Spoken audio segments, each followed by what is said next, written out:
لوگ کہتے ہیں سجدوں سے نجات ہوتی ہے، میں کہتا ہوں اللہ دے آپ کو یہ توفیق، سجدے کیجئے، مگر نجات دل کی کیفیت سے ہوتی ہے۔ امام غزالی نے لکھا ہے الناس کلہم ہلکا الا العالمون والعالمون کلہم ہلکا الا العاملون والعاملون کلہم ہلکا الا المخلصون والمخلصون علی خطر عظیم۔ لوگ خطرے میں ہیں مگر ان میں عالم بچ جائیں گے، پھر عالم خطرے میں ہیں، اپنے علم پر عمل کرنے والے بچ جائیں گے، پھر عمل کرنے والے بھی خطرے میں ہیں، اخلاص والے بچ جائیں گے، اخلاص والے بھی شدید خطرے میں ہیں۔ قدم قدم پہ نفس دھوکے دے گا تم بڑے نیک ہو، جنت تو تمہارے لیے سجی ہوئی ہے، باقی سارے جہنمی ہیں، بس تم جنت میں جاؤ گے، یہ خیال آیا اور سب کچھ ختم۔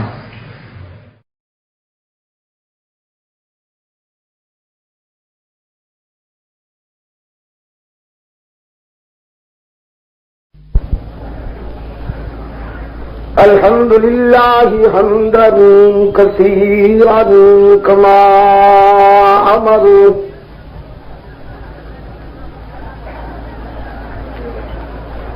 ونشهد أن لا إله إلا الله وحده لا شريك له في الخلق والأمر،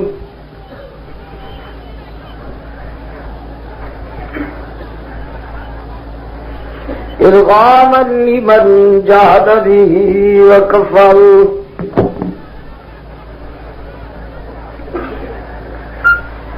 ونشهد أن سيدنا ومولانا محمدا عبده ورسوله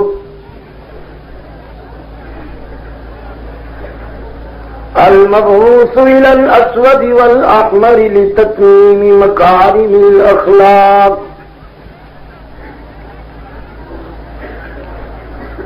لا يخلق نبي ولا رسول بعده، ولا أمة بعد أمته، ولا شريعة بعد شريعته، ولا كتاب بعد كتابه، صلى الله تعالى عليه وعلى آله وأصحابه الذين هم خلاصة العرب العلباء وخير الخلائق بعد الأنبياء،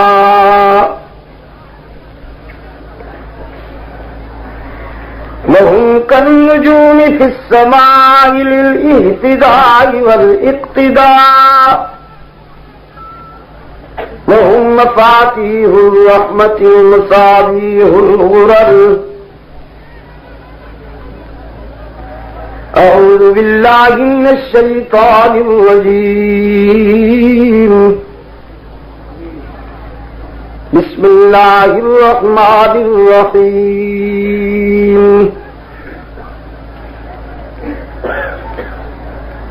وجاهدوا في الله حق جهاده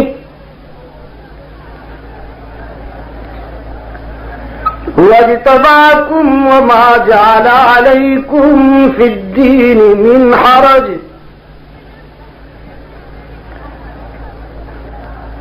ملة أبيكم إبراهيم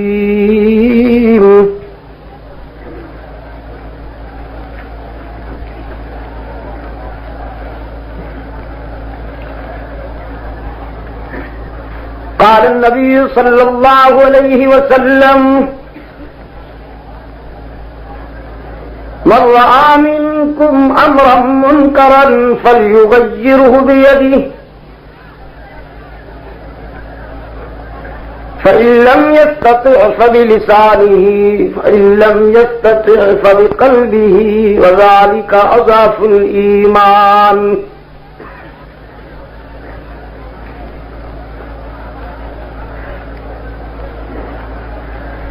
صدق الله وصدق رسوله النبي الأمي الكريم ونحن على ذلك من الشاهدين والشاكرين والحمد لله رب العالمين.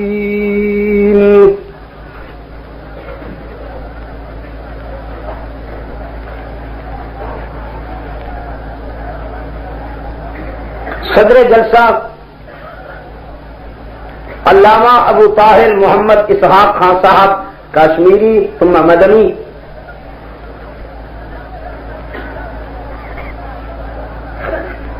گرامی قدر علماء کرام،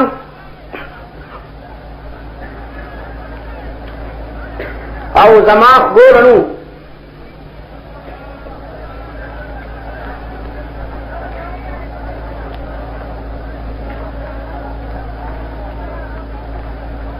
تاسو ملاو شوم دیر خوشحال شوم.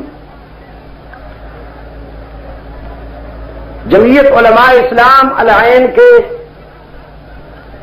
کارکنوں کے اخلاص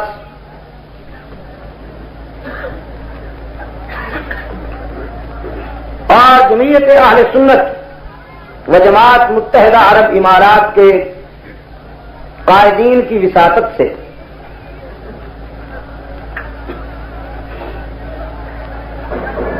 مجھے بے حد مسرت ہے کہ میں آج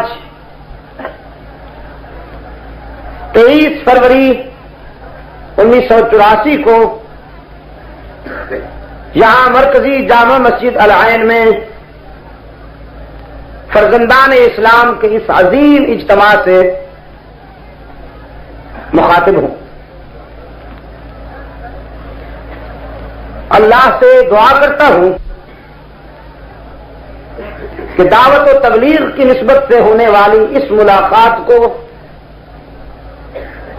حق تعالی شرط قبولیت سے نوازیں اور ہمیں اپنی عملی زندگی میں مثالی مسلمان بننے کی توفیق بخشیں.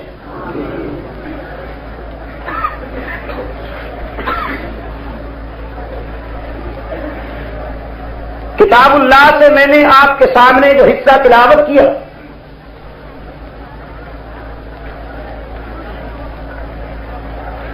اس میں حق تعالی نے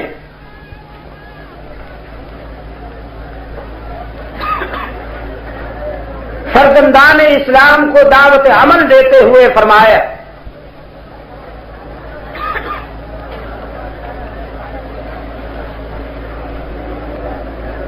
کہ دنیا سے شر اور برائی کا خاتمہ کرنے کے لیے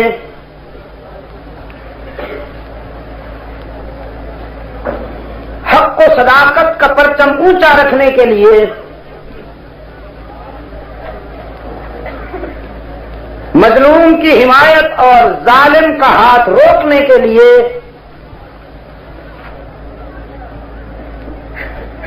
تم اس طرح میدان عمل میں اپنا فرض ادا کرو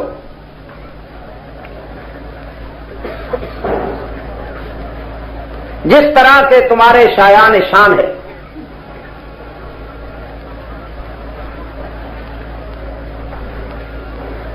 اور اس موقع پر حق تعالی نے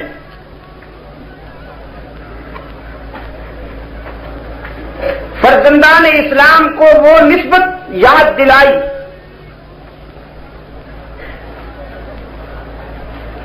جو ایک سربکف مجاہد سے انہیں نصیب ہوئی، یعنی ملت اسلامیہ کے روحانی باپ حضرت ابراہیم علیہ الصلوۃ والسلام سے نسبت.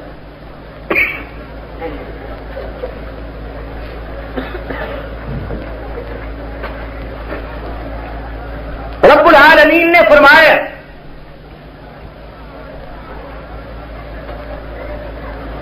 ہم نے تمہیں امر بالمعروف اور نہی عن المنکر کے لیے چن لیا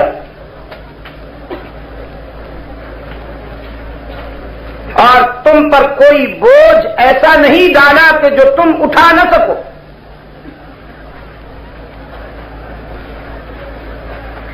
سرکار دو عالم صلی اللہ علیہ وسلم کے ارشاد کا خلاصہ یہ ہے کہ جب کبھی جہاں کہیں تمہیں کوئی برائی نظر آئے تو ایمان کا پہلا درجہ یہ ہے کہ قوت بازو سے اسے ختم کر دو.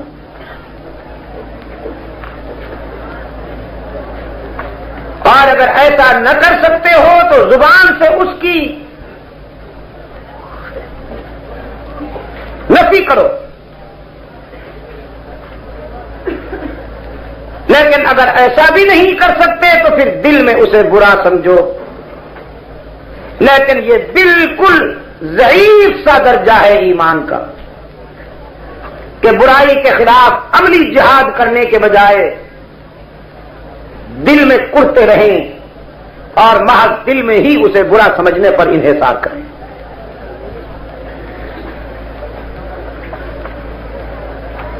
حق تعالی نے حضرت ابراہیم علیہ السلام کی نسبت یاد دلائی ہے.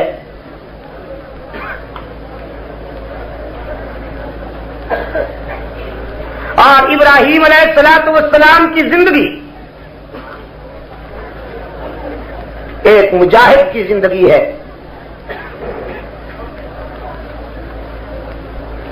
تعویذ گنڈا فروش کسی گدی نشین کی نہیں بلکہ سر وقت مجاہد کی زندگی.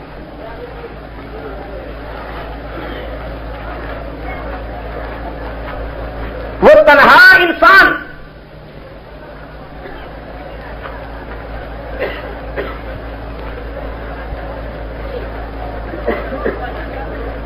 عمل اور یقین میں اتنی وسعت رکھتا ہے کہ پوری امت کے مقابلے میں تنہا براہیمی فکر کو اللہ نے وزنی کرا دیا.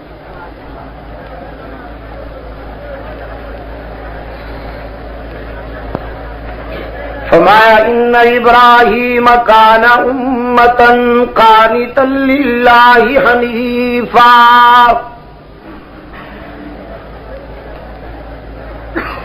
وَلَمْ يَكُ مِنَ الْمُشْرِكِينَ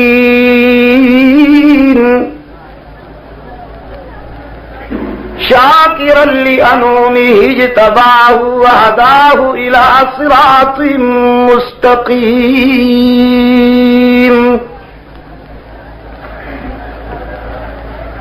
یقیناً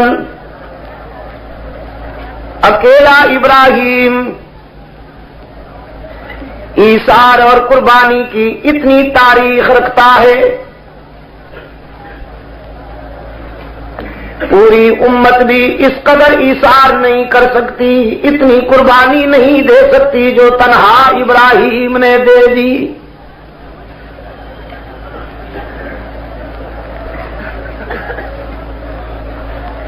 عزیز دوستو,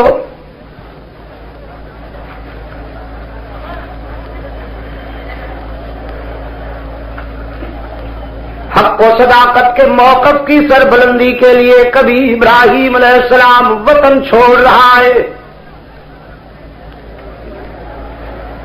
کبھی اللہ کی مشیت کی تعمیل میں بیوی اور بچے کو ویرانے میں بٹھا رہا ہے.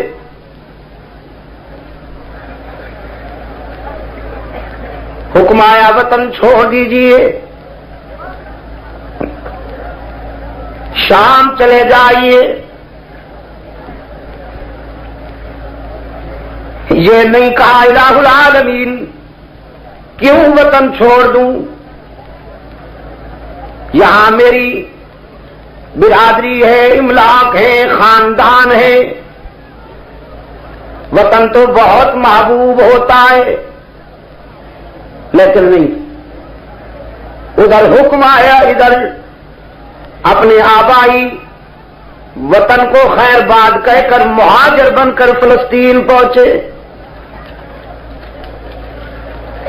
یہاں آئے ہیں, قدم ٹکنے نہیں پائے کہ حکم آ گیا اپنی بیوی اور بچے کو ویرانے میں بٹھا آئیے.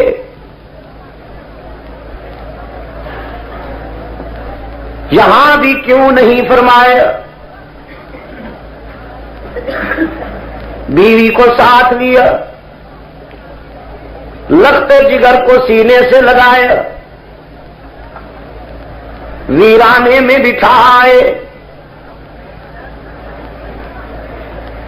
ویرانے میں بٹھا کر حق تعالی کے حضور دست بدعا ہوئے،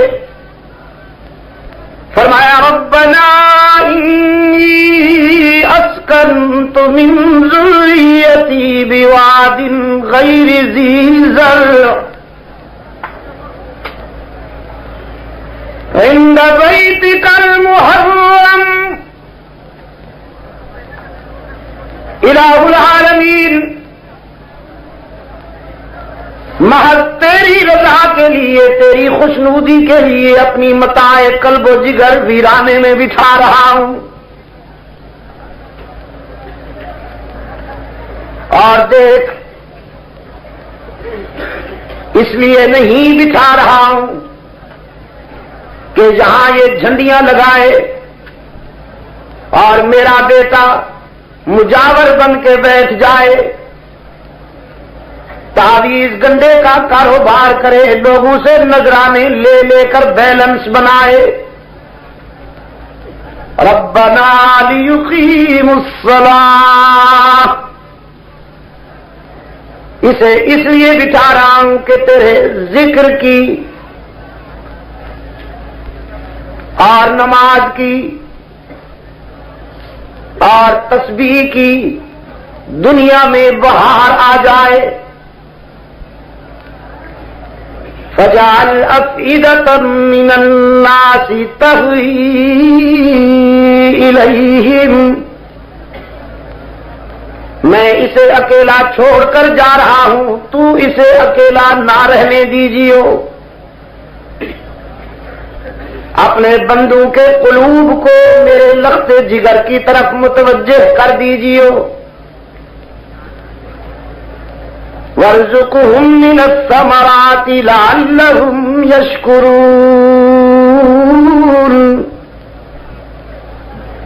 اور اے پروردگار رزق بھی انہیں تو خود عطا کر، رزق کے معاملے میں بھی انہیں کسی کا محتاج نہ ہونے دینا، رزق بھی دال روٹی نہیں مانگتا ہوں، من الثمرات فروٹ عطا کر انہیں، پھل عطا کر انہیں، خلیل مانگ رہے تھے اور عقل انسانی حیران تھا کہ کہاں کھڑے ہو کر کیا چیز مانگ رہے ہیں، کھڑے وہاں ہیں کہ جس زمین کے سینے سے قیامت تک پانی نہیں نکل سکے گا زمزم کے سوا، اور مانگتے ہیں پھل فروٹ، یہ پھل فروٹ تو سبزہ زاروں کی چیز ہے، زرخیز زمینوں کی پیداوار ہے، یہ تو سنگلاخ دھرتی ہے، سڑی اور جلی ہوئی زمین ہے۔ خلیل کے عشق نے جواب دیا بے شک یہاں باغات پیدا نہیں ہوں، لیکن میں جس سے مانگ رہا ہوں وہ دے سکتا ہے، دنیا میں جہاں پھل پیدا ہوں گے وہ اپنی قدرت کاملہ سے یہاں بھیجے گا۔ اور العین والو، صدیوں سے خلیل کی دعا کا شباب دنیا انسانیت دیکھ رہی ہے، دنیا میں جہاں کہیں کوئی پھل پیدا ہوتا ہے مکہ کے بازاروں میں موجود ہوتا ہے، اور وہ بھی گلا سڑا نہیں تر و تازہ۔ میں تو یہ بھی کہا کرتا ہوں وہی فروٹ جو انڈیا سے، پاکستان سے، لبنان سے یا ادھر ادھر سے جاتا ہے، اپنے ملکوں میں اتنا لذیذ نہیں ہوتا جتنا مکے میں لذیذ ہوتا ہے۔ کیوں؟ اس لیے کہ جب پھلوں کی پیٹیاں، فروٹ کے ڈبے مکہ کے بلدیاتی حدود میں داخل ہوتے ہیں تو ان میں خلیل کی دعا کی تاثیر شامل ہو جاتی ہے. فرمایا وارزقہم من الثمرات لعلہم یشکرون. خدا بندہ رزق بھی انہیں تو عطا کرنا تاکہ تیرا کھائیں اور تیرے گن گائیں. کس سے مانگا ہے ابراہیم نے؟ اگر دل سے بولو نا تو یہ چھت اڑ جائے گی. یہ تو مجھے اعتراف ہے، میں مانتا ہوں کہ میری گفتگو کا کچھ حصہ شاید آپ کی سمجھ میں بھی نہ آئے، اس لیے کہ زبان یار من پشتو و من پشتو نمی دانم. لیکن میں امید رکھتا ہوں خدائے بزرگ و برتر کی رحمت سے کہ میرا درد دل قرآن کے حوالے سے وہ ضرور آپ کے دل میں اتارے گا.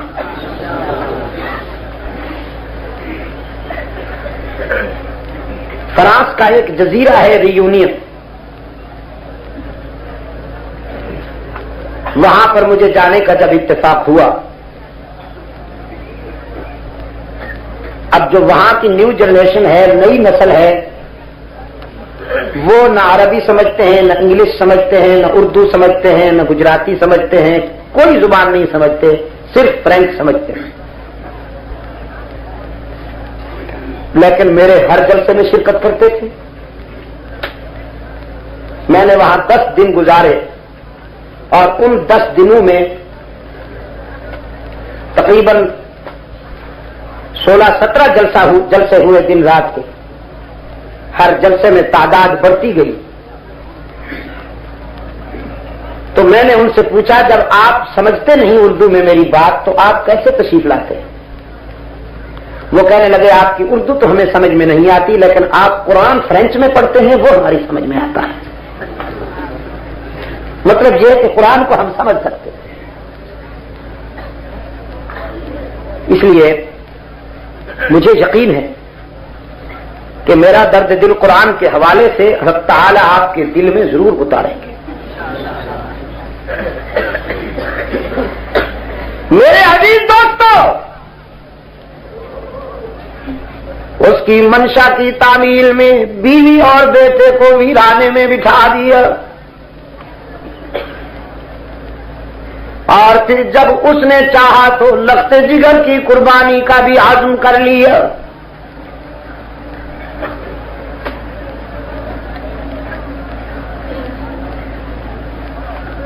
قرآن پاک اطلاع دیتا ہے کہ ابراہیم علیہ السلام نے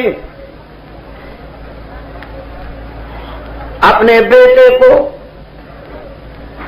اللہ کی منشا سے مطلع کیا. فرمایا انی ارا فی المنام انی اذبحک فانظر ماذا تری. عزیزم، میں نے خواب دیکھا ہے کہ خنجر میرا ہے، گلا تیرا ہے اور حکم پروردگار کا ہے. ذرا اپنے دل سے پوچھ کر میرے خواب کی تعبیر بتائیے. فرزند خلیل کی فراست نے اور بصیرت نے رہنمائی کی. پیغمبر کا خواب بھی وہی ہوتا ہے.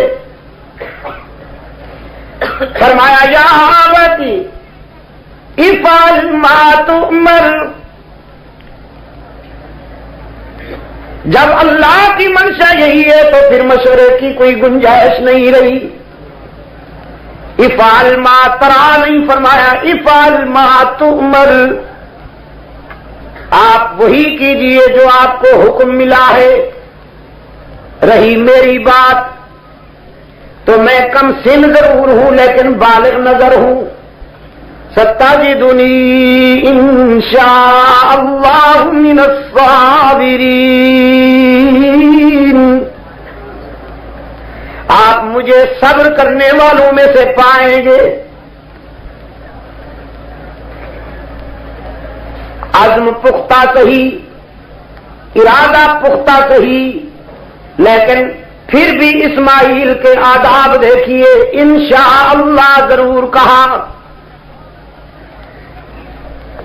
آپ کی چاہت کے باوجود، میرے عزم کے باوجود کامیابی اس وقت تک نہیں ہوگی جب تک اس کا لطف و کرم شامل نہیں ہوگا.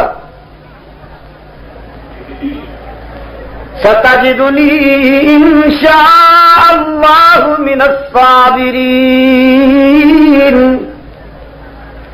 قرآن پاک نے فرمایا فلما اسلما وتلہ للجبین.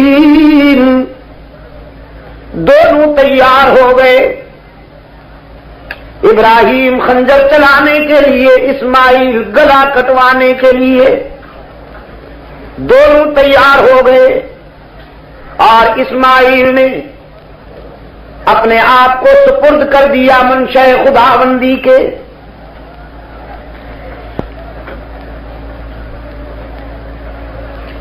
جناب خلیل نے خنجر چلایا. رب العالمین نے فرمایا وَفَدَيْنَاهُ بِذِبْحٍ عَظِيمٍ. ہم نے اسماعیل کے بجائے ایک اور چیز کو ذبح کر دیا، جانور کو ذبح ہونے دیا. خلیل سمجھے بیٹے کا گلا کٹ گیا ہے، کیونکہ آنکھوں پہ پٹی بھی باندھ رکھی تھی. کہیں لگتے جگر کے چہرے پر نظر پڑ کر فطری تقاضے کے سامنے امر امتثال الہی میں کوئی خلل نہ آ جائے. امتثال امر الہی میں کوئی خلل نہ آ جائے. گرم گرم خون ہاتھوں پہ لگا تو سمجھے کہ بیٹے کا گلا کٹ گیا ہے. رب العالمین نے فرمایا نادیناہ ان یا ابراہیم. لیکن ادھر ہاتھوں پہ خون آیا، ادھر اوپر سے خون آیا. قد صدقت الرؤیا. ابراہیم تو کامیاب ہو گیا، تو نے اپنے خواب کو سچا ثابت کر دیا، تو نے اپنے عشق کی تکمیل کر دی. خلیل سمجھے یقیناً میں کامیاب ہو گیا ہوں، میرے بیٹے کا گلا کٹ گیا ہے. لیکن اب جو پٹی کھول کے دیکھتے ہیں تو دمبا تڑپ رہا ہے، اسماعیل سامنے کھڑا دیکھ رہا ہے. حیرت میں سوچتے ہیں. رب العالمین نے فرمایا انا کذالک نجزی المحسنین. حیران ہونے کی بات نہیں، ہم وفاؤں کا صلہ وفاؤں سے دیا کرتے ہیں. ہم احسان کا بدلہ احسان سے دیا کرتے ہیں. اسماعیل کا کام تھا گلا جھکانا، تیرا کام تھا خنجر چلانا. اب کٹنے دوں یا نہ کٹنے دوں یہ میرے اختیار کی بات ہے. تم دونوں چاہتے تھے کہ گلا کٹ جائے، لیکن میرا فیصلہ تھا کہ کٹنا نہیں یہ گلا. اس سے تو ہم نے کام لینے ہیں، اسی نسل سے تو میرا محبوب آئے گا. اسماعیل نے گلا جھکا کر کامیابی حاصل کر لی. آپ نے خنجر چلا کر کامیابی حاصل کر لی. زندگی اور موت کا اختیار میرے اپنے پاس ہے. وہ نہیں ہوگا جو آپ چاہیں گے، وہ ہوگا جو میں چاہوں گا. تو کامیابی کی سند بھی لے جائیے، اپنے لخت جگر کو بھی بسلامت لے جائیے. حاضرہ کی نگاہیں منتظر ہوں گی. کیوں عزیز دوستو؟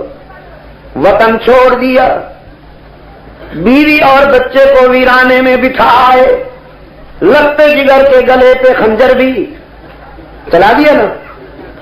لیکن ان تمام مرحلوں سے پہلے عین شباب میں جوانی میں دعوت و تبلیغ کے آغاز پر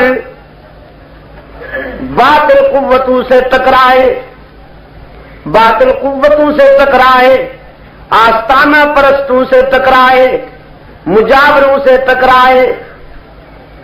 باطل نے کہا، نمرودی طاقت نے کہا ہم آگ جلا سکتے ہیں، براہیمی صداقت نے کہا ہم چھلانگ لگا سکتے ہیں۔ تو نمرود نے آگ جلائی، نمرود نے، اور خلیل نے چھلانگ، اس نے کیوں جلائی، انہوں نے کیوں چھلانگ لگائی؟ ذرا تھوڑا سا پس منظر، صورتحال یہ تھی العین کے دوستو، صورتحال یہ تھی کہ ابراہیم علیہ السلام نے ان کے خود ساختہ خداؤں کی ناک کاٹ ڈالی، آستانے بنا رکھے تھے نا، چادریں چڑھاتے تھے، کیا کہا میں نے؟ چادریں چڑھاتے تھے، اجازت ہے، نذرانے لے کر آتے تھے، ہاں نذرانے لے کر آتے تھے، بکرے، دمبے، کنوارے مرغ لے کر آتے تھے، اور بیٹھے ہوتے تھے وہاں مجاور بین الاقوامی یتیم بن کر، جن کا سلوگن تھا، جن کا ماٹو تھا مست کلندر سب کچھ اندر، دمادم نہ دھوکہ نہ غم، کمائیں گے احمق کھائیں گے ہم، یہ ماٹو تھا ان کا۔ ابراہیم علیہ السلام نے پہلے تو زبان سے ان بتوں کی نفی کی کہ یہ کچھ نہیں کر سکتے، ظالموں، ان پہ تو چادریں بھی تم چڑھاتے ہو، ان کے سامنے مٹھائیاں بھی تم ڈالتے ہو، ان کے آگے جھاڑو بھی تم دیتے ہو، یہ تو اپنے اوپر سے مکھی بھی نہیں اڑا سکتے۔ کچھ دن تک تو تبلیغ کی، کچھ دن تک تبلیغ کی، لیکن جب دیکھا لاتوں کے بھوت ہیں، باتوں سے نہیں سمجھیں گے، تو پھر 6 نمبروں کے بعد 7ویں نمبر کی باری آ گئی، آئے گی انشاءاللہ، یہاں بھی آئے گی۔ فرمایا تاللہ لأکیدن اصنامکم بعد ان تولوا مدبرین، قربان جاؤں پیغمبر تیرے عزم پر، ہائے نبی کے عزم کا کون مقابلہ کرے؟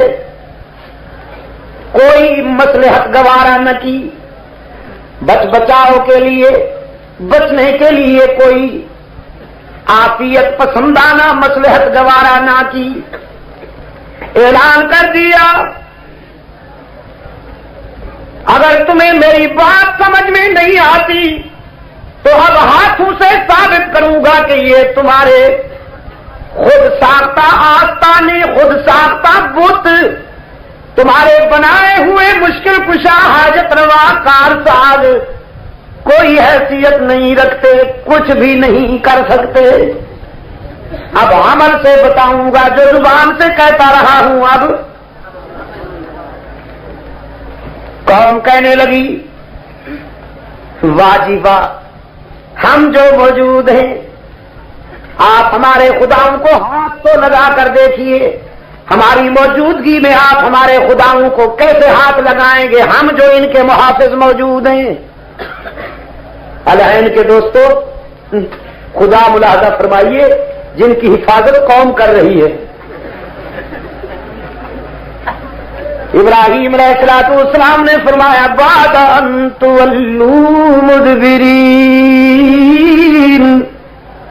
تم میلے پر جانے والے ہو نا، جب تم سب میلے پر چلے جاؤ گے یہ اکیلے ہو جائیں گے،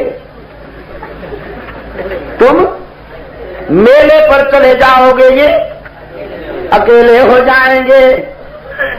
پھر ان کو میں دیکھوں گا، یہ مجھے دیکھیں گے۔ قرآن کہتا ہے پوری قوم میلے پر چلی گئی اور ابراہیم علیہ السلام کلہاڑا لے کر آ گئے۔ کیا لے کر؟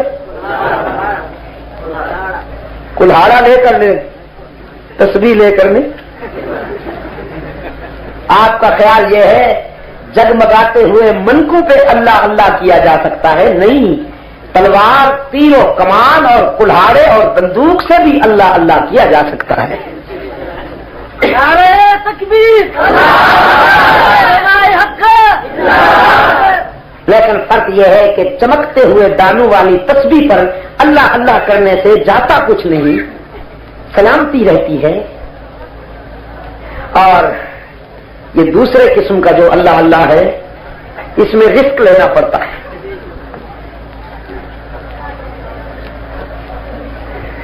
میرے عزیز دوستوں، انبیاء علیہ الصلوۃ والسلام کی تسبیح اس طرح ہوا کرتی تھی کہ وہ باطل کو مٹانے کے لیے قربانیوں سے گزرتے تھے، ایثار کا راستہ اختیار کرتے تھے، خطرات کو للکارتے تھے۔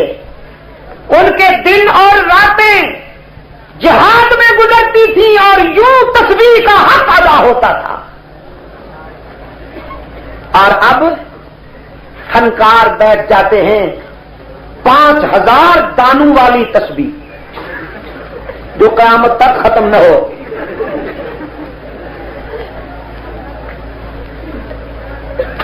کہ آپ نے میرے حضرت صاحب کو دیکھا ہے؟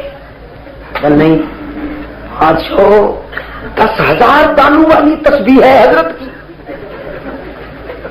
جو یوں چکر کاٹ کے راس الخیمہ سے ہوتے ہوئے دبئی سے ہوتے ہوئے پھر واپس یہاں ختم ہوتی ہے۔ اچھا، تو حضرت صاحب نے کبھی دین کے لیے کوئی قربانی بھی دی ہے؟ نہیں، بس حضرت صاحب کو تعویذ فروشی سے کوئی فرصت ہو تو۔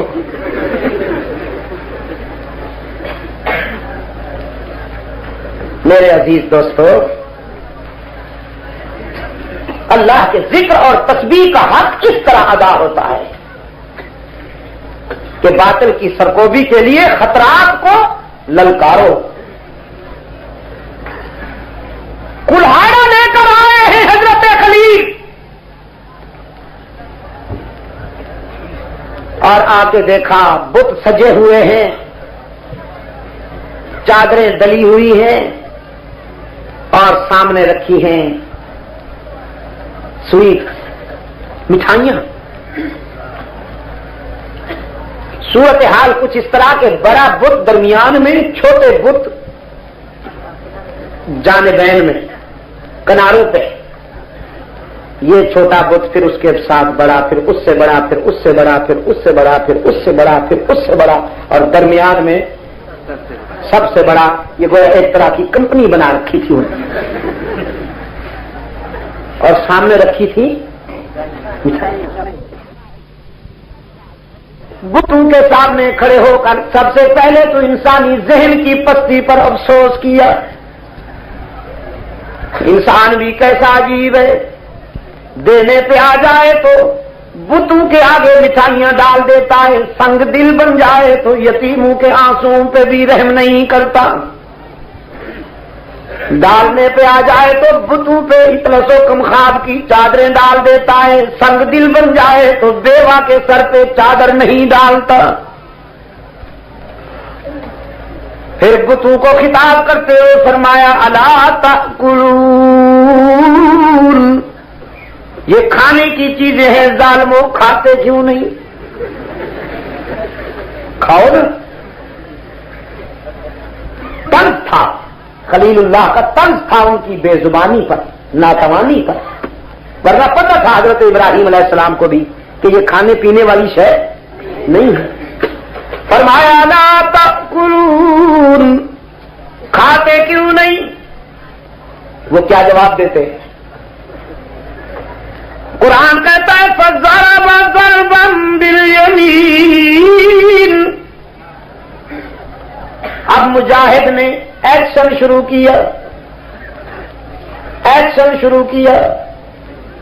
اور بڑے آرام کے ساتھ ایک ایک بت کا پوسٹ مارٹم کیا، بڑی نفاست سے ان کی ناک کاٹی، بڑی نفاست سے انہیں ریزہ ریزہ کیا، فجعلہم جزازا، ٹکڑے کر دیا، بھرکس نکال دیا سب کا، اور پھر سب کا دماغ درست کرنے کے بعد آلہ قتل اور کلہاڑا رکھ دیا بڑے کے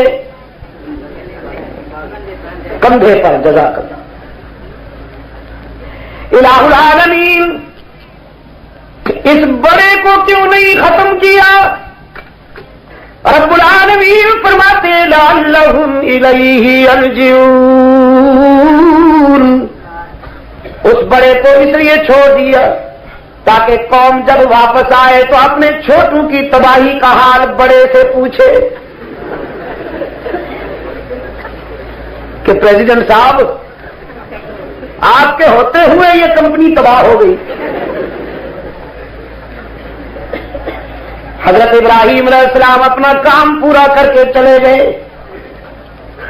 بت خانے کا دروازہ بند کر کے چلے گئے، شما بخیر ماں بسلامت۔ قوم واپس آئی، نمرودی قوم واپس آئی۔ نمرود کہنے لگا اپنی قوم سے تم ذرا باہر رہو، میں پہلے جاؤں گا، نئی چادریں اپنے خداؤں پہ ڈالوں گا، اس لیے کہ ان کی توجہ سے تو ہمارا میلہ کامیاب ہوا۔ یہ ہر فرعون کی عادت ہے، وہ اپنے چونچلوں کے جواب کے لیے اس طرح کے بت ضرور بناتا ہے۔ دروازہ کھولا، منظر دیکھتے ہی چیخ نکل گئی، منہ کے بل اوندھے پڑے ہیں۔ کہتا ہے من فعل هذا بآلهتنا انه لمن الظالمین، ہائے ہائے کس نے میرے بتوں کا ستیہ ناش کر دیا، ہمارے خداؤں کی کس نے ناک کاٹ ڈالی۔ دیکھو نا کتنا سنگ دل تھا، خداؤں کی ناک کاٹتے ہوئے اسے رحم بھی نہیں آئے، اور اس حد تک عقل ماری گئی، اتنا بھی نہ سوچ سکے وہ خدا کیسے ہیں جو اپنی ناک بھی نہیں بچا سکتے۔ میرے عزیز دوستو، ابلیس اپنے مریدوں کی عقل کا سب سے پہلے صفایا کرتا ہے، عقل چھین لیتا ہے۔ فزین لهم الشیطان اعمالهم، وہ غلاظت میں کھڑے ہوں تو وہ انہیں اچھی لگتی ہے، گندگی میں ہوں وہ بہت اچھی لگتی ہے۔ اور انسان کی فطرت بھی بڑی عجیب ہے، ماننے پہ آ جائے تو اس طرح کی حقیر چیزوں کو مان لیتا ہے، باغی ہو جائے تو خالق کے کائنات کا انکار کر دیتا ہے۔ بڑی عجیب فطرت ہے، ترقی کرے تو روح الامین سے آگے نکل جاتا ہے، پستی میں چلا جائے تو کوئی جانور اتنا ذلیل نہیں ہوتا جتنا یہ ذلیل بن جاتا ہے۔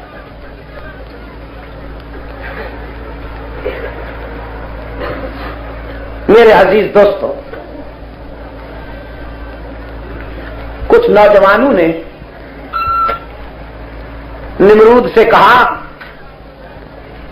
سمینا فتن یذکرہم، ہم نے کل ایک نوجوان سے سنا تھا، وہ کہہ رہا تھا تم میلے پر جاؤ میں ان کی طبیعت ٹھیک کروں گا۔ نمرود کہنے لگا نام لو نا، اشاروں میں کیوں باتیں کرتے ہو، اس کا نام لو نا۔ اطلاع دینے والوں نے بتایا یقال لہ ابراہیم، یہی ابراہیم، اور کون؟ وہ کہنے لگا مجھے پہلے شبہ تھا کہ وہی ہوگا، اب میرے شبہ کو تقویت حاصل ہو گئی تمہاری اطلاع سے۔ آرڈیننس جاری کیا، خلیل اللہ کے وارنٹ گرفتاری جاری ہوئے۔ کہتا ہے فَأْتُوا بِهِ عَلَىٰ أَعْيُنِ النَّاسِ، ذرا جلدی جاؤ اسے گرفتار کر کے لاؤ اور ساری قوم کو بھی جمع کر لو تاکہ پوری قوم کے سامنے ہم اپنے خداؤں کے قاتل کو سزا دیں۔ اور ایسی عبرتناک سزا دیں کہ آئندہ کسی کو جرأت نہ ہو سکے ہمارے خداؤں کے خلاف انگلی اٹھانے کی۔ العین والو، خلیل اللہ گرفتار ہو کر آئے ہیں نمرودی عدالت میں۔ مجاہد حق آگاہ جب اعلائے کلمت اللہ کی پاداش میں ہتکڑیاں پہن لیتا ہے نا، اس وقت وہ دنیا کی حسین ترین شے بن جاتا ہے۔ میں کہا کرتا ہوں عروسی لمحات میں سجی ہوئی دلہن شب اول اپنے چاہنے والے شوہر کی نظر میں اتنی محبوب نہیں ہوتی جتنا ہتکڑیاں پہن کر آنے والا مجاہد حق اپنے خالق کی نظر میں محبوب بن جاتا ہے۔ لیکن اس کے لیے ظرف چاہیے، اس کے لیے ظرف چاہیے انبیاء کا، رسول کا، صحابہ کا، مجاہدین اسلام کا، حق و صداقت کے ان متوالوں کا ظرف چاہیے کہ جو موت سے آنکھیں چار کر کے مسکراتے ہیں، ورنہ تعویذ گنڈا بیچنے والے گدی نشین ہتکڑیوں کا آواز سن لیں تو 2 کلو فضلہ خارج ہو جائے ان کا۔ ان راستوں پہ نبھانا بہت مشکل ہے۔ ناز پرورد تنوم نہ برد راہ بعشق، ناز پرورد تنوم نہ برد راہ بعشق، آستی شیوائے زندان بلا کش باشد۔ اس کے لیے ظرف چاہیے احمد ابن حنبل کا، اس کے لیے ظرف چاہیے ابن تیمیہ کا، انبیاء اور رسول اور صحابہ کے بعد احقاق حق اور ابطال باطل کی راہوں سے گزرنے کے لیے ظرف چاہیے مجدد الافسانی کا، اس کے لیے ظرف چاہیے محمود الحسن کا، دارالعلوم دیوبند کا پہلا فارغ التحصیل طالب علم جس نے معطر فضاؤں میں، دبیز قالینوں میں، مہکتے ہوئے حجروں میں بیٹھ کر نہیں بلکہ مالٹا کی جیل میں کال کوٹھریوں میں بیٹھ کر قرآن کی تلاوت کی، جنہیں کہا گیا محمود الحسن آپ دارالعلوم دیوبند کے پہلے طالب علم ہیں، اس مادر علمی کے پہلے فرزند ہیں، دارالعلوم کے احاطہ میں کوئی جگہ مخصوص کر دیجئے تاکہ موت کے بعد آپ کی وہاں قبر بنائی جائے، یادگار رہے گی۔ حضرت شیخ الہند رحمت اللہ علیہ نے فرمایا تم چاہتے ہو موت کے بعد میری قبر بنے، یادگار بنے، لوگ اسے آ کے دیکھیں اور ماضی کی طرف چلے جائیں، لیکن مجھ سے بھی تو پوچھو نا کہ میرا ذوق کیا ہے۔ میں تو چاہتا ہوں شمشیر بکف ہو کر میدان جہاد میں اتروں اور اسلام کے اصلی دشمن، مسلمانوں کے اصلی دشمن انگریز سے لڑتے ہوئے راہ حق میں مارا جاؤں، پھر میرا جسم ٹکڑے ٹکڑے کر دیا جائے اور پرندے میرے جسم کے ٹکڑوں کو کھا جائیں، محمود الحسن کے دفن کفن کی نوبت ہی نہ آئے۔ ناز پرورد تنہم نہ برد راہ بعشق، آستی شیوائے رندان بلا کش باشد۔ اس کے لیے سید حسین احمد مدنی کا درس چاہیے، اس کے لیے اسماعیل شہید کا درس چاہیے، ورنہ عافیت پسند دوست کسی کی گرفتاری کی خبر سن لینا تو بسترے میں گھس کر لحاف اوپر ڈال کر لحاف کا ایک کونا اٹھا کر شاگرد سے پوچھتے ہیں میں نے اللہ شاہ بخاری جیل میں چلا گیا، خبر صحیح ہے؟ لحاظ میں گھسے پڑے ہیں، کانپ رہے ہیں.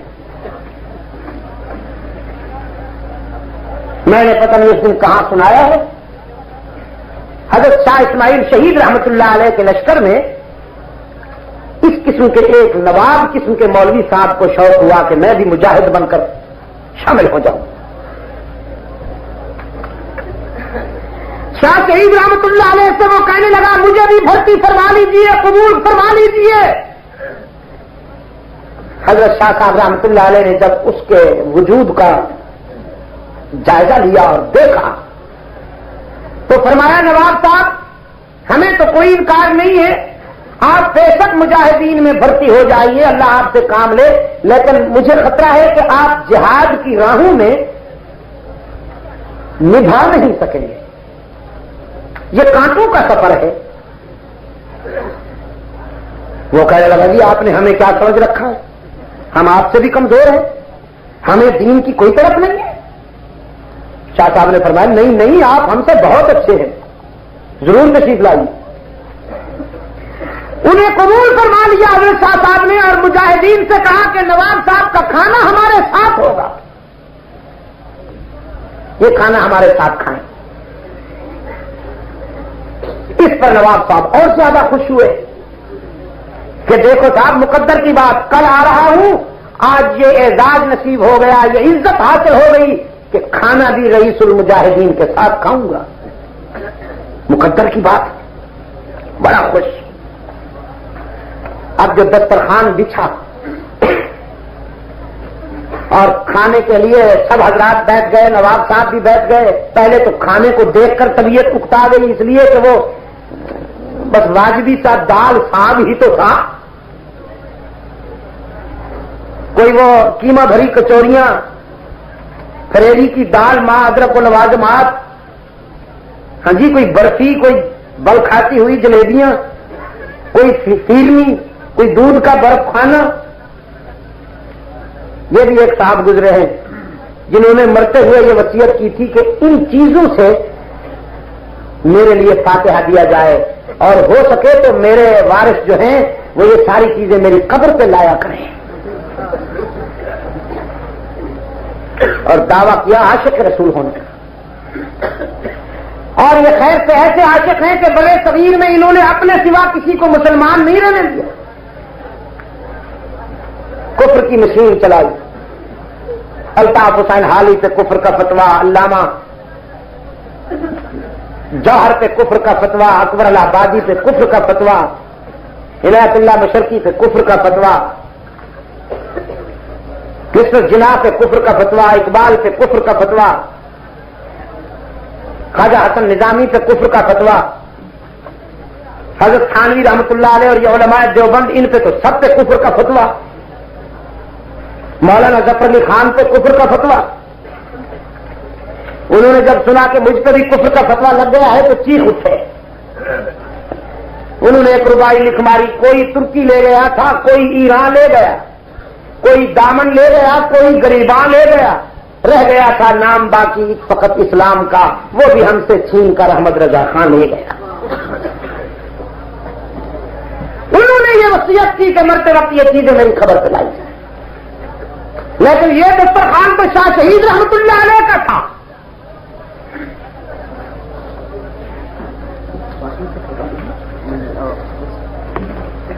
تو عزیز دوست، کھانے کے لیے جب سب حضرات نے لقمے توڑے، نواب صاحب نے بھی لقمہ توڑا. حضرت شاہ صاحب رحمت اللہ علیہ نے اشارہ کیا. ایک مجاہد اس نے زور سے آنکھ تھو کر کے تھوکا قریب میں نواب صاحب کے بالکل سامنے. غصے میں کھڑے ہو گئے، کہنے لگے لا حول ولا قوت. ادھر کھانا کھایا جا رہا ہے اور ادھر تھوکا جا رہا ہے. کن لوگوں سے واسطہ پڑ گیا؟ ہم تو کھانا نہیں کھائیں. ناراض ہو کر چلے گئے. دوسرے وقت کے کھانے پہ آ گئے تھے تو پھر ایک مجاہد نے زور سے ناک صاف کیا، پھر ناراض ہو کر چلے. تیسرے وقت کے کھانے پہ آئے، ٹانگیں کاپتی ہوئی، آنکھوں کے سامنے کئی تصویریں بنتی ہوئی، چہرہ اترا ہوا. دسترخوان سے ڈٹ کے بیٹھ گئے. جو ہی لقمہ توڑا پھر ایک مجاہد نے جو زور سے تھوکا تو نواب صاحب کہنے لگے اب تو پاخانہ بھی پھیر دو تو کھانا کھائے بغیر نہیں اٹھوں گا.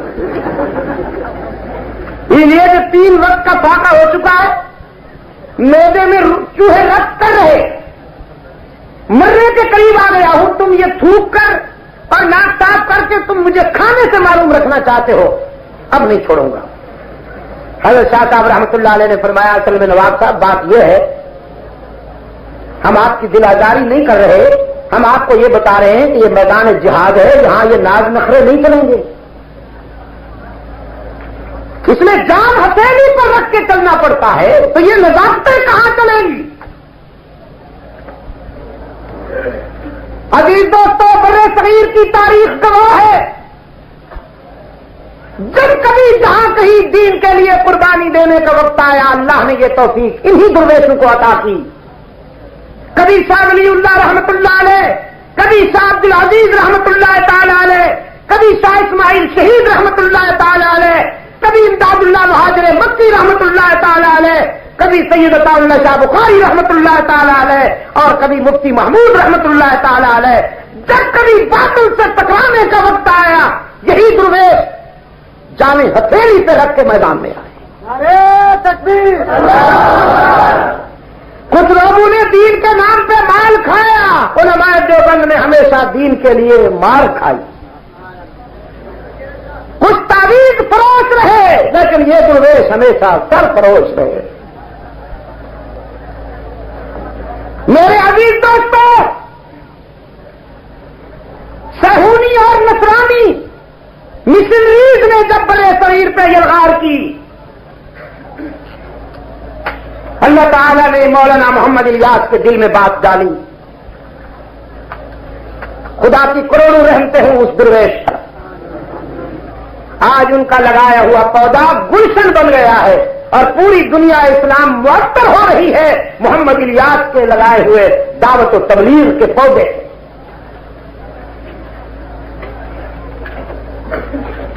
پوری دنیا میں جا کر میں نے دیکھا ہے, خدا کی قسم, ہزاروں انسان الیاسی لشکر کی دعوت و تبلیغ پر صفا اسلام میں داخل ہو رہے ہیں. ہزاروں. میں نے بتایا ہے شاید کل بھی کہ صرف انگلینڈ میں تقریباً 700 مسجدیں ہیں. اور یہ وہ انگلینڈ ہے جہاں حلال گوشت کا ملنا ایک مسئلہ تھا. یہ چند سال پہلے کی بات ہے. دیوالی بھی ہوتی تھی, کرسمس بھی ہوتی تھی, اور ان میں اولاد بھی پیدا ہو رہی. وہ جانتے نہیں تھے کہ اسلام کا ارکان کیا ہے. آج میں نے اپنی آنکھوں سے جا کے دیکھا ہے کہ دعوت و تبلیغ کے نتیجے میں بحمداللہ تعالی ان نوجوانوں کو خدا نے توفیق دی ہے کہ تہجد کی نماز قضا نہیں ہوتی ان سے. افریقہ میں جا کے میں نے دیکھا چرچ ویران پڑے ہیں بحمداللہ, اور مسجدوں کی آبادی قابل رشک ہے.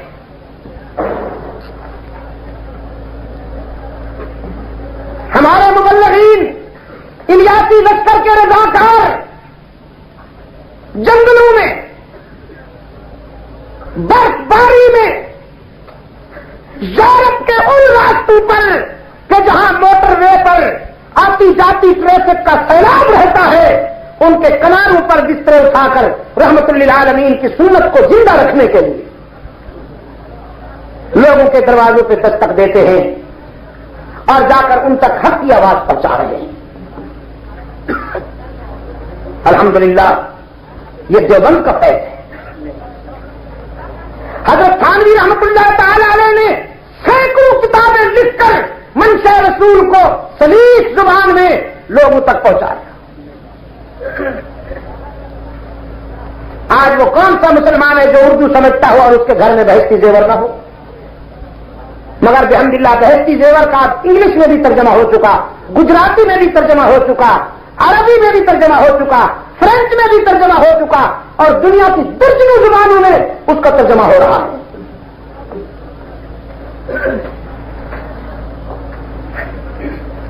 قادیانی فتنے کا تعاقب کرنے والے کون ہیں؟ علماء دیوبند۔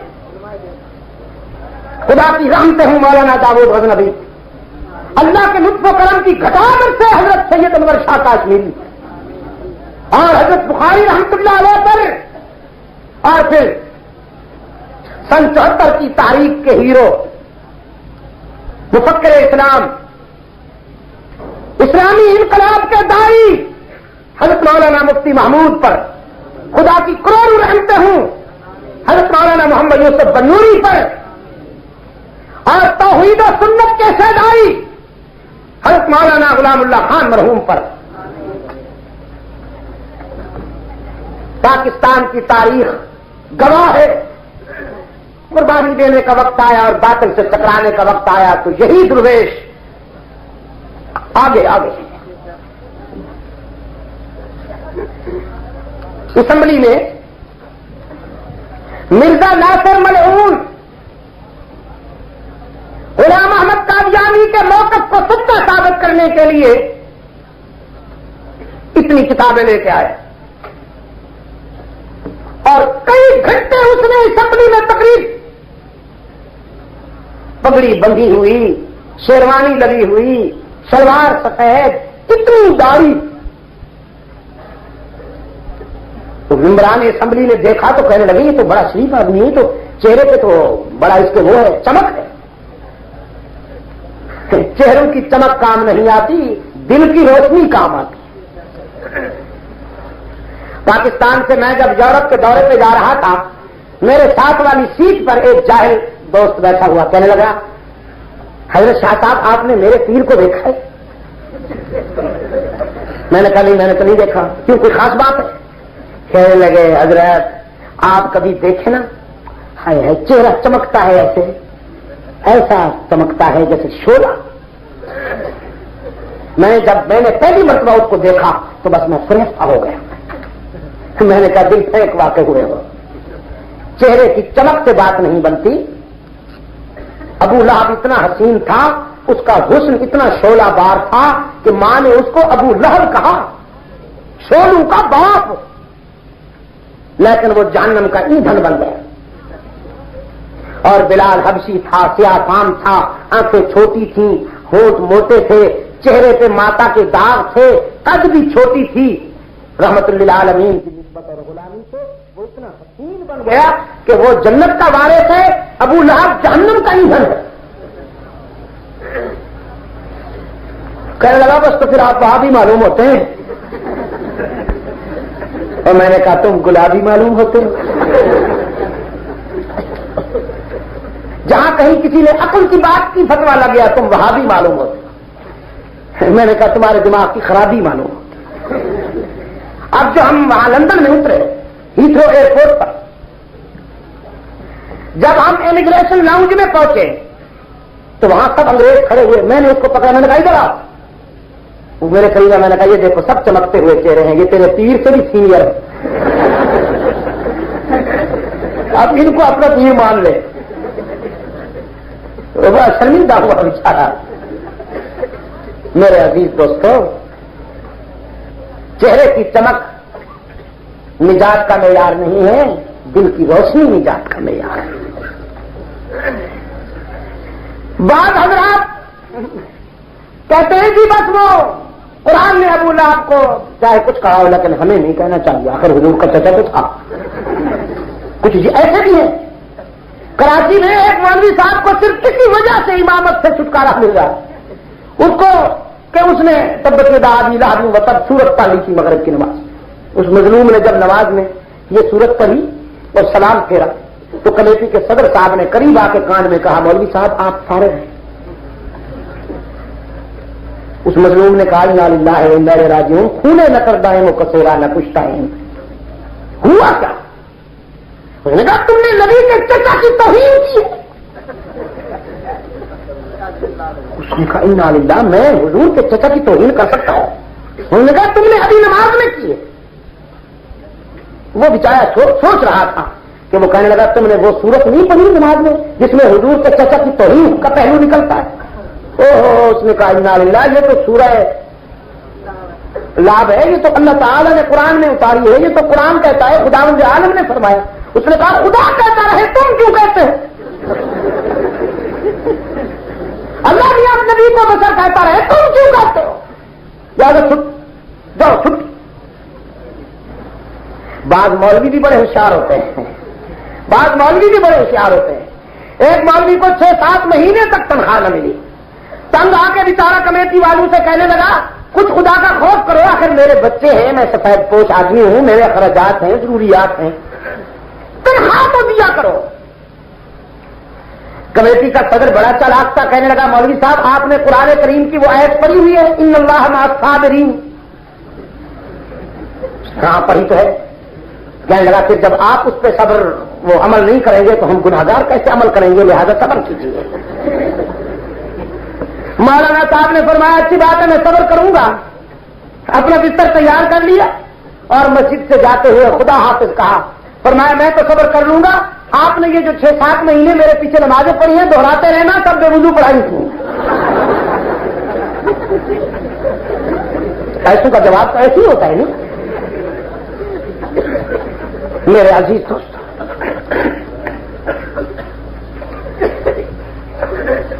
عجیب سکان تھا اس کم وقت کا، اور بڑی سنجیدہ گفتگو کی اس نے اسمبلی میں۔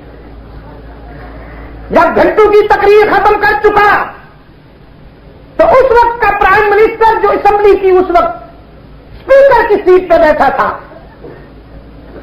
اس نے ایک مولوی صاحب کو اشارہ کیا جو پان میں غرق تھے کہ آپ جواب دیجیے میاں صاحب۔ وہ مولوی صاحب پان چباتے ہوئے مائکرو فون پہ آیا اور کہنے لگا میرا قائد جواب دے گا، مفتی صاحب کی طرف اشارہ کر کے۔ اس نے ٹھیک کہا، تعویذ گنڈے دے دے کر مال بنانا اور بات ہے، باطل کے مقابلے میں شواہد و بینات اور دلائل و براہین کی قوت سے لیس ہو کر سامنے آنا اور بات ہے۔ اس کے لیے سید حسین احمد مدنی اور شیخ الہند محمود الحسن کے روحانی فرزند کی ضرورت تھی۔ حضرت مولانا مفتی محمود رحمت اللہ علیہ مائکرو فون پہ آئے اور العین میں رہنے والے دینی دوستوں صرف 15 منٹ میں مرزا ناصر کے حوالوں اور بوسیدہ دلائل کا 15 منٹ میں مفتی صاحب نے ایسا کامیاب تعاقب کیا اور احاطہ کیا کہ مرزا ناصر کو لاجواب کر دیا اور پوری اسمبلی تالیوں سے گونج رہی تھی اور ختم نبوت زندہ باد کے نعروں سے گونج رہی تھی۔ تکبیر، ختم نبوت، علماء دیوبند، عبد المجید شاہ ندیم۔ میرے عزیز دوستو، ہتکڑیاں پہن کر حق کی لاج رکھنا بہت مشکل ہے۔ ایک مولوی صاحب خاص انداز میں فرما رہے ہیں، یہ کہتے ہیں ہم نے بڑی قربانیاں دی ہیں، حالانکہ ہم نے بھی بہت قربانیاں دی ہیں۔ اچھا جی تم نے کون سی قربانی دی ہے؟ تو 11ویں ہم کھاتے ہیں، تیجا ہم کھاتے ہیں، جمعراتا ہم کھاتے ہیں، ساتا ہم کھاتے ہیں، 40واں ہم کھاتے ہیں، کسی کا بس مر جائے ہم اس کے در پہ آتے جاتے ہیں۔ یہ قربانی ہے؟ یہ قربانیاں نہیں ہے؟ کسی کا ذرا کوئی مرے تو صحیح، جب تک ہمارا پیٹ نہیں مرے گا جنت میں نہیں جانے نہیں ہوتے ہیں۔ میرے عزیز دوستو،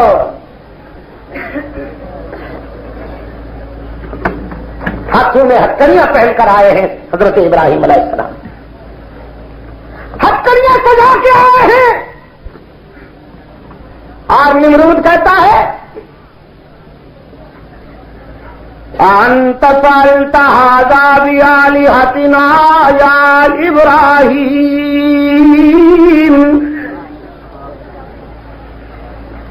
ابراہیم، کیا آپ نے ہمارے خداؤں کی ناک کاٹی ہے؟ ابراہیم علیہ السلام نے فرمایا بدبختو کیا کہہ رہے ہو؟ کوئی خداؤں کی ناک بھی کاٹ سکتا ہے. کہیں غلط فہمی تو نہیں, وہ غلط نظری تو نہیں ہوئی؟ سمجھنے میں مغالطہ ہو جائے تو غلط فہمی ہوتی ہے نا, اور دیکھنے میں مغالطہ ہو جائے تو وہ غلط نظری. نمرود نے کہا ادھر آؤ دکھاتا ہوں. چاہتے خلیل بھی یہی تھے کہ مجھے لے جائے. ابراہیم علیہ السلام کو پکڑ کے لے آیا بت خانے میں, دروازہ کھول کے دکھایا, یہ دیکھو تباہ ہوئے پڑے ہیں کہ نہیں. ابراہیم علیہ السلام نے فرمایا ادھر دیکھتے ہو ادھر کیوں نہیں دیکھتے؟ کلہاڑا تمہارا وڈیرا لیے بیٹھا ہے, الزام مجھ پہ لگاتے ہو. قال بل فعله كبيرهم هذا. ساری دنیا قاتل اسے قرار دیتی ہے جس کے ہاتھ سے حال آلہ قتل برآمد ہو جائے. یہ مقتول پڑے ہیں اور آلہ قتل تمہارا بڑا لیے بیٹھا ہے, تو قاتل تو پکڑا گیا. نمرود کہنے لگا نہیں ابراہیم دیکھ کیسی باتیں کرتے ہیں, کبھی خدا بھی آپس میں لڑتے.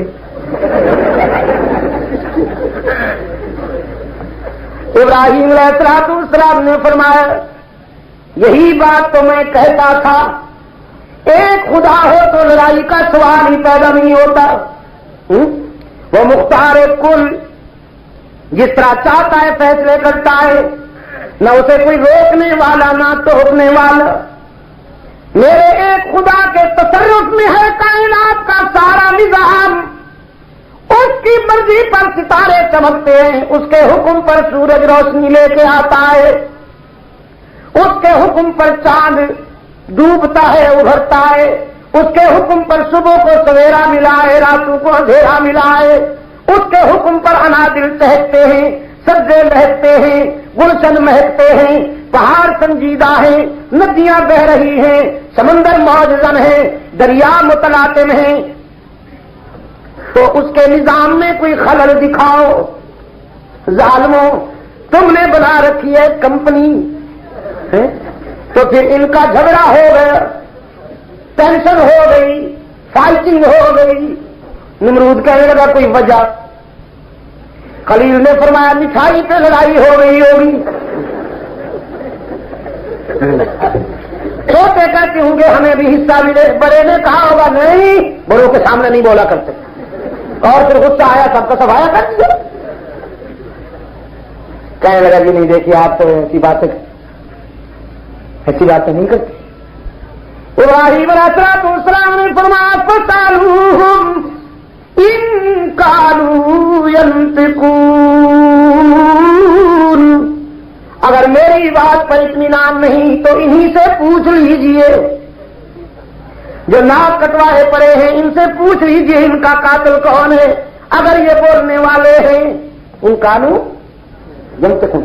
اصل میں ہوتا یوں تھا, نمرود جب ظلم کا ارادہ کرتا تھا نہیں تو بت خانے میں جا کے اپنے بتوں کے سامنے کھڑے ہو کے پوچھتا تھا میرے خداؤ فلاں آدمی کے مکان پہ قبضہ کر لوں, پھر خود کہتا تھا ہاں کر لے, آواز بدل کے خود کا ایکٹنگ کرتا تھا بدماش.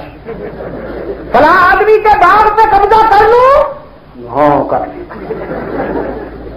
تو پوچھا گیا بھائی یہ تو تم سوال بھی خود کرتے ہو جواب بھی خود دیتے ہو, تو وہ کہتا تھا نہیں میں تو نہیں جواب دیتا, اصل میں تم سمجھتے ہو میں بول رہا ہوں, حالانکہ وہ بول رہے ہوتے ہیں, بولتے وہ ہیں مگر ڈائریکٹ نہیں بولتے, انڈائریکٹ بولتے ہیں, اور یہ معرفت کی باتیں ہیں تمہاری سمجھ میں نہیں آتی.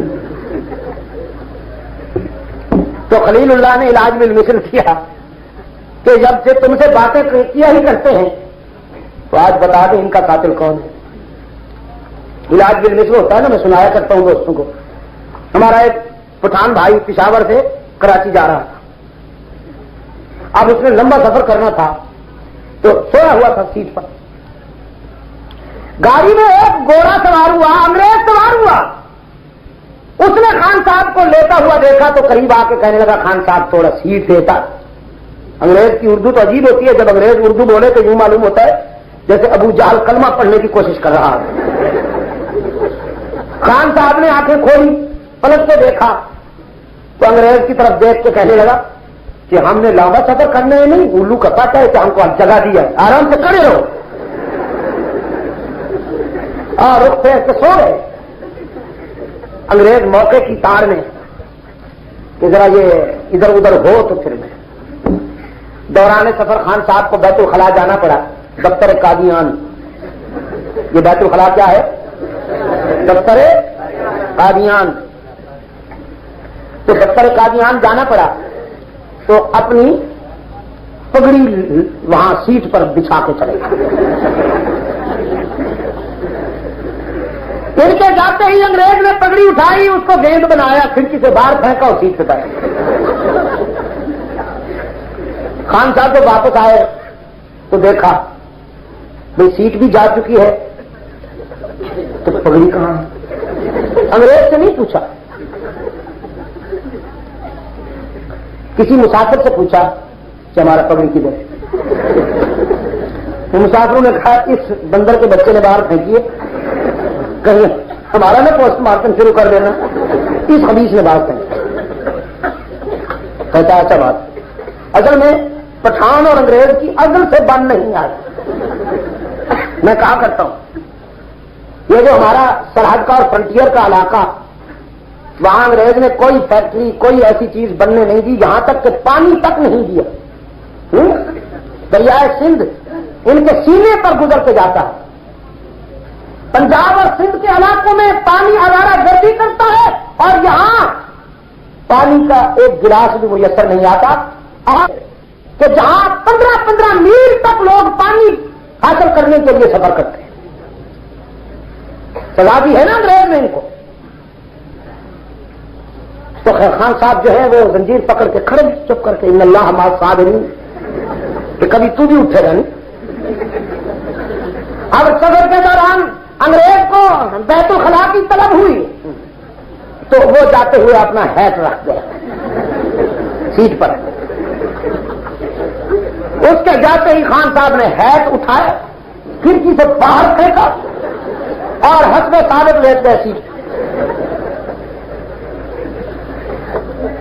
جب گورا واپس آیا تو دیکھا بھئی چلو سیٹ تو جا چکی ہے، ہیٹ کے بارے میں وہ ہانسا ہو کے نہیں، رونے کے انداز میں کہتا ہے خان صاحب سیٹ دیتا ہے نہیں دیتا ہے تمہارا، بس ہمارا ہیٹ کدھر؟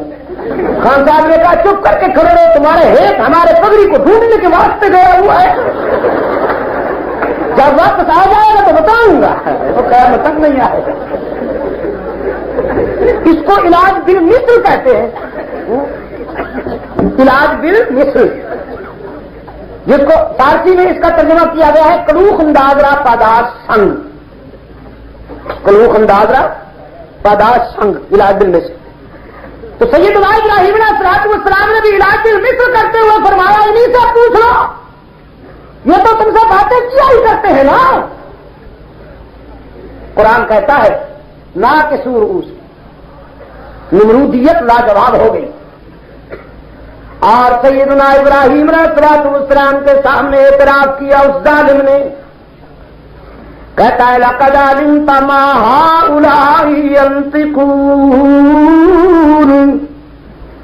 آپ تو جانتے ہیں ابراہیم یہ بولنے والے کہاں ہیں، انہیں تو بنایا بھی ہم نے، سجایا بھی ہم نے، ان کے آگے تو مٹھائیاں بھی ہم ڈالتے ہیں، نذرانے بھی ہم لاتے ہیں، چادریں بھی ہم ڈالتے ہیں، یہ کہاں ہیں بولنے والے؟ اب دیکھیے وقت آ گیا، ابراہیم علیہ السلام نے فرمایا فَتَعْبُدُونَ مِن دُونِ اللَّهِ مَا لَا يَنفَعُكُمْ شَيْئًا وَلَا يَضُرُّكُمْ أُفٍّ لَّكُمْ وَلِمَا تَعْبُدُونَ مِن دُونِ اللَّهِ۔ او بدبختو، کتنے طاقت والے کو چھوڑ کر کیسے کمزوروں کو پکڑ بیٹھے ہو؟ چھوڑا اس کو کہ جس کے اشارے پر پوری کائنات کا نظام چل رہا ہے، اور پکڑا انہیں جو ناک بھی نہیں بچا سکتے۔ اف لکم، لعنت ہو تم پر اور تمہارے ان جھوٹے خداؤں پر، نمرود کہنے لگا زبان سنبھال کر بات کیجیے، ہم اپنے خداؤں کی بےعزتی برداشت نہیں کریں گے۔ خلیل نے فرمایا کہ عزت رہ گئی ہے کہ بےعزتی برداشت نہیں کرو گے؟ وہ کہنے لگا جی ہاں سب کچھ موجود ہے، یہ تو اوپر سے کٹے پڑے ہیں اندر سے ٹھیک ٹھاک ہیں۔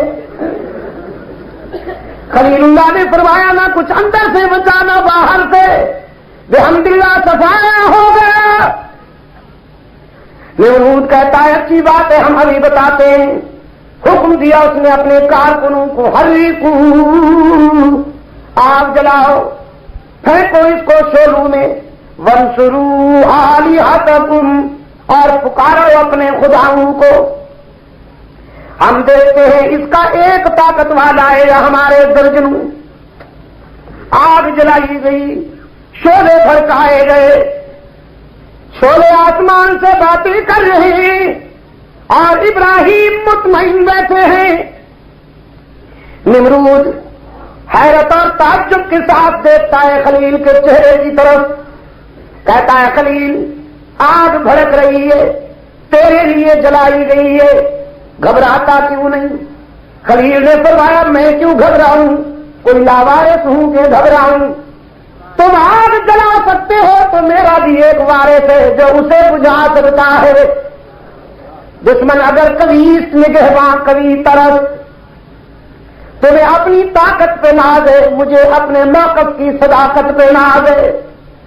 آگ جلائی گئی، خلیل کو شعلوں میں ڈالا گیا۔ رب العالمین نے فرمایا یا نار کونی بلدہ، آگ خبردار تیرے دامن میں میرا دوست آیا ہے، کہیں میرے دوست کو حدت محسوس نہ ہو، ٹھنڈی ہو جا۔ خدا بندہ میں تو برف خانہ بن جاؤں، برف خانہ بن جاؤں۔ فرمایا نہیں، زیادہ ٹھنڈی بھی نہ ہو کہ میرے خلیل کو سردی محسوس ہو، گرم بھی نہ رہے کہ حدت محسوس ہو۔ کونی بلدم وسلامن علی ابراہیم، میرے خلیل پر ایسی پرکیف بن جا،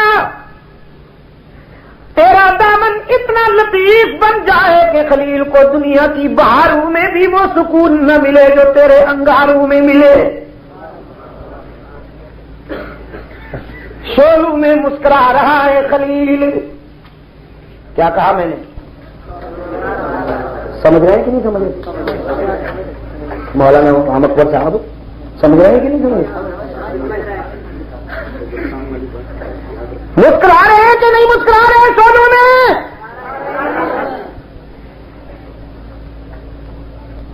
میرے عزیز دوستو، آج بھی ہو گر براہیم سائی ماں پیدا تو آگ کر سکتی ہے انداز گلستان پیدا۔ ابراہیم پر نمرود کی جلائی ہوئی آگ کو گلزار بنانے والا پروردگار آج بھی تم سے وعدہ کرتا ہے کہ حق و صداقت کے پرچم کو اونچا رکھنے کے لیے کوئی میدان میں آئے تو صحیح، باطل کے جلائے ہوئے شعلوں میں چھلانگ لگائے تو صحیح۔ اگر کوئی باطل قوت شعلے بھڑکا سکتی ہے تو خدا بند عالم انہیں آج بھی گلزار بنا سکتا ہے۔ میرے عزیز دوستو، اس موقع پر دو جانور بھی عجیب تھے۔ ایک جانور وہ تھا کہ جو شعلوں کو پھونکتے ہوئے ہوا دے رہا تھا، اور ایک جانور وہ تھا چھوٹا سا پرندہ جو پانی اپنی چونچ میں لے آ کر آگ میں ڈالتا تھا۔ کسی نے کہا تیری چونچ میں یہ قطرہ ایک پانی کا جو ہے یہ آگ بجھا دے گا؟ یہ تو وہاں سے ٹوٹتا ہے، یہ تو شعلوں کی لو میں خشک ہو جاتا ہوگا۔ وہ کہنے لگا آگ بجھا دوں کو میں نے ٹھیکہ لے رکھا ہے، میں تو اپنی دوستی اور یاری کا حق ادا کر رہا ہوں کہ حشر میں میرا نام ابراہیم کے دوستوں میں لکھا جائے۔ بس اگر کوئی شعلے بھڑکانے والے ہیں تو ہم آگ بجھانے والے ہیں۔ الحمدللہ علماء دیوبند کا کردار یہی رہا کہ کچھ شعلے بھڑکانے والے ہیں، فرنگی ساتروں کی جلائی ہوئی آگ کو ہوا دینے والے ہیں۔ مرزا غلام احمد قادیانی وفادار، جس نے لکھا کہ جہاد حرام ہے، جہاد کی کوئی ضرورت نہیں، انگریز یہی چاہتا تھا تاکہ دوبارہ کوئی شاملی اور بالا کوٹ کا میدان گرم نہ ہو سکے، اس نے جہاد کو حرام قرار دیا۔ علماء دیوبند نے اس کا تعاقب کیا، ایک اور بڑے تغیر میں انگریز نے پیدا کیا، اس کو بلند بالا کیا، اس کی پرسنالٹی میں اضافہ کیا، اس کے مرید بنائے، اس کے چاہنے والے بنائے، اور اس کا مشن یہ تھا کہ اس نے مجاہدین پر کفر کے فتوے لگائے۔ حضرت تھانوی پہ کفر کا فتوا، شاہ اسماعیل شہید پہ کفر کا فتوا، حسین احمد مدنی پہ کفر کا فتوا، محمود الحسن پہ کفر کا فتوا، غلام احمد انگریز کی نمک کا حق ادا کرتے ہوئے جہاد کو حرام قرار دیتا ہے اور یہ مجاہدین کو کافر قرار دیتا ہے، مشن مل جاتا ہے دونوں کا۔ لیکن علماء دیوبند نے ہر دور میں باطل کی بھڑکائی ہوئی آگ بجھانے کی کوشش کی ہے، شعلوں میں کودے بھی ہیں اور شعلوں کو بجھانے کی بھی کوشش کی ہے۔ اگر ختم نبوت کے خلاف کوئی فتنہ اٹھا تو مقابلے میں آنے والے یہی مجاہد، صحابہ کی عزت و ناموس کے خلاف اگر کوئی فتنہ اٹھا تو اس کے مقابلے میں آنے والے یہی مجاہد۔ ہاں یہ بھی بتاتا جاؤں، بدقسمتی سے جیسا کہ ابھی علامہ ابو طاہر محمد اسحاق خان صاحب مدنی فرما رہے تھے کہ فتنے مختلف عنوان سے سر اٹھاتے ہیں، وہاں ایک فتنہ تنقیص صحابہ کا بھی ہے۔